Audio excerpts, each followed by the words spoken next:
Well, I am thrilled to be able to introduce to Evolution Business Development today, Jennifer Wheelehon. She's going to be talking about 5 tips on how to make great referrals. Jennifer joined the Central Rhode Island Chamber of Commerce in 2018, and she brings 20 years of experience in nonprofit leadership, relationship building, and promotion to the team.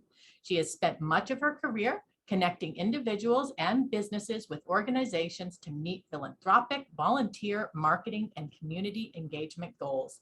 She has an extensive experience in event planning, unique marketing opportunities, and customer service that serves the chamber as well as non-chamber members. Let's give her a round of applause. Take it away. You've got 10 minutes. All right, thank you. So I'm going to share my screen, and then you'll see, I was just going to start a little bit with myself, just so you know who I am. Let me know if you see it full screen. It's perfect.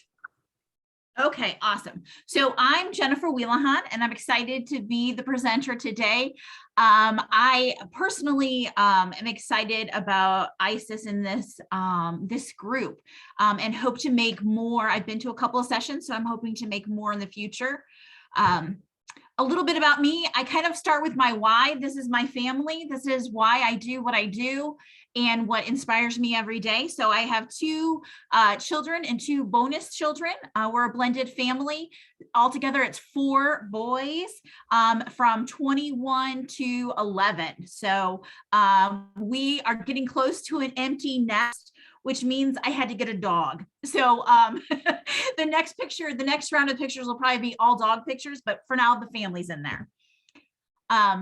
A few fun facts. I'm actually originally from St. Louis, Missouri. I saw on there that somebody was joining us from Illinois, which is, practically a neighbor. So that was exciting to see. I personally love to travel. This is a picture of us when we went to Spain. And it was a fantastic experience. If you haven't been to Spain, I highly recommend it. And then a little bit about me.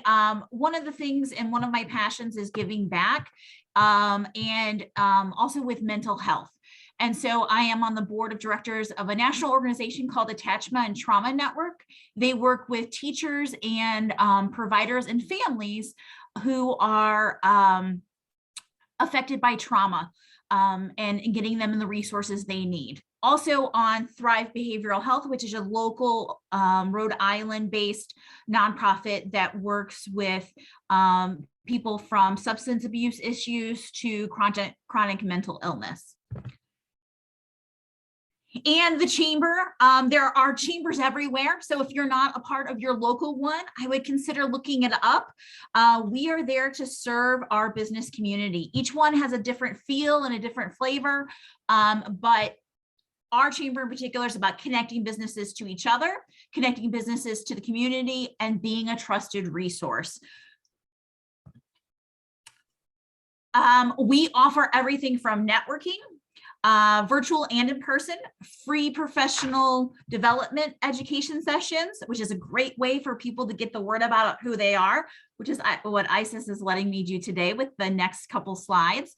Opportunities to highlight your expertise, access to cities and towns, advertising, marketing to key audiences, events that connect and grow sales.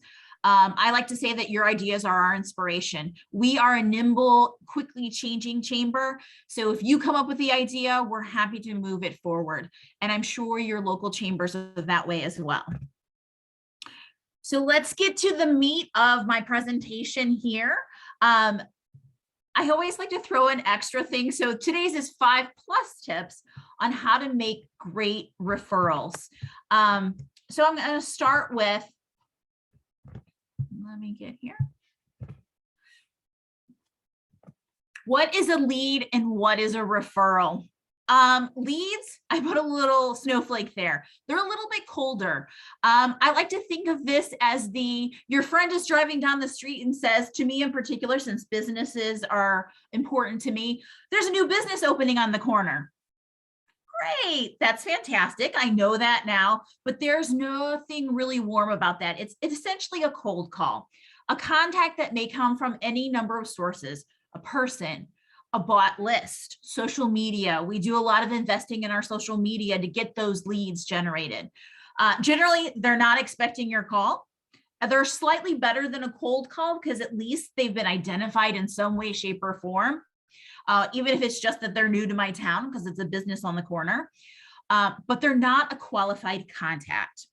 Versus a referral. And I know that these are used interchangeably, so that's kind of why I'm pointing out the difference. Those are hot, those are fantastic. That's what you're doing here.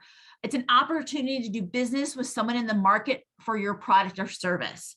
The person who is sending them your way knows that they're looking for what you have, or they're looking to connect you with people that need your service. The door's been open for you. They've been told about you by a mutual friend or associate. They're expecting your call. They want to hear from you. So with that sort of as our ground and our foundation, this is really about referrals and generating referrals that are warm and ready to go for the person that you're sending them to. So number one, prep your contacts. If you need to make sure when you're doing a referral that the person you are referring to your referral partner or someone that you know actually needs the service. If it's more, oh, well, I heard him mention something about it in passing, that's really not a warm referral. Ask them if it's okay for you to connect then. I like the two-way street. If they know that you are connecting them, they know why you're connecting them, and then you make the connection on both sides.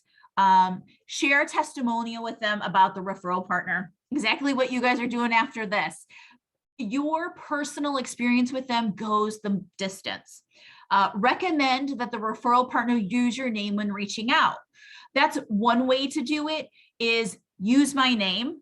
It's an okay tactic, but it works better if that person knows that you are sending them their way. Number two,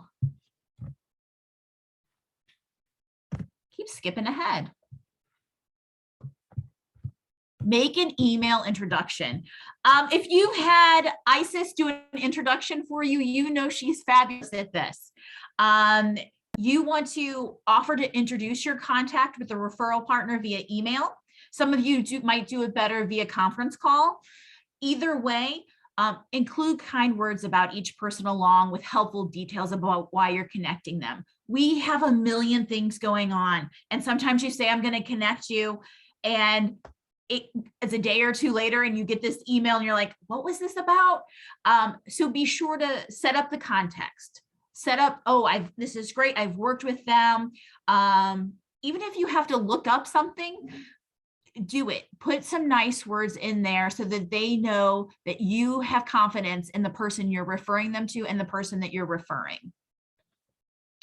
Number three, offer to set up a meeting. This is sort of that next step. Many of us are virtual, so it could be a Zoom meeting. Some of us are coffee drinkers. I tend to know all the coffee shops within a 50-mile radius, which is all of Rhode Island. So you could facilitate the introduction between the contact and the referral partner. That's sort of your old-fashioned, let's go grab lunch and have some conversation.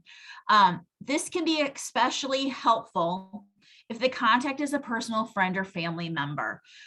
We've all probably had the situation where you refer a friend and it may not go well, but these are personal contacts that we hold very close to us. And sometimes you want to shepherd that relationship a little bit more than just an email introduction.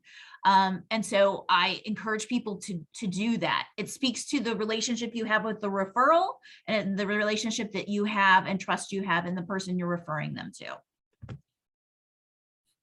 4, exit and evaluate. Do not be a hovering helicopter parent. Be sure to give the contacts the room to develop that relationship.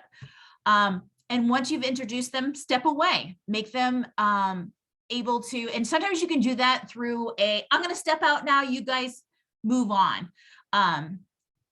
with an email or after a coffee introduction. Touch base after a bit of time with them to see how it went to make sure it works. Most of the time, your referral person or your referral partner will get back to you. That's sort of in the next slide, what makes a good referral partner.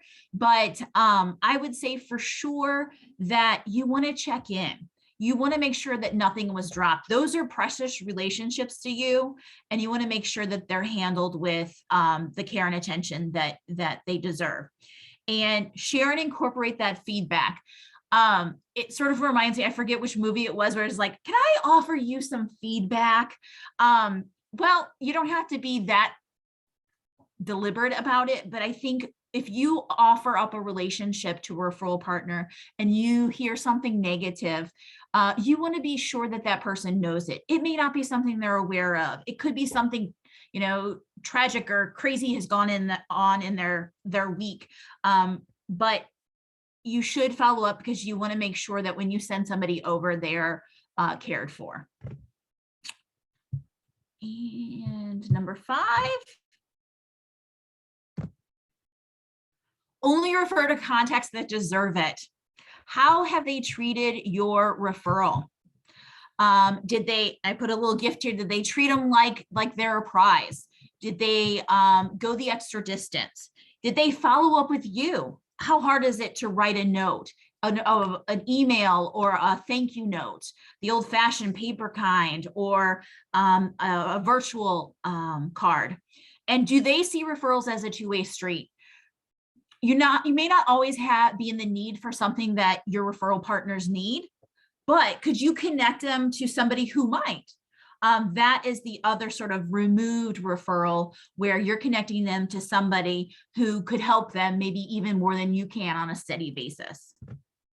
And then the bonus tips is, some businesses do this in a very formal way. They have a referral incentive program. Am I out of time? We are, yes. So that was the end. That was fantastic, Jennifer. Thank you so much. Absolutely. So if you haven't got this slide yet, you know, you're going to have an opportunity to be able to see this in replay.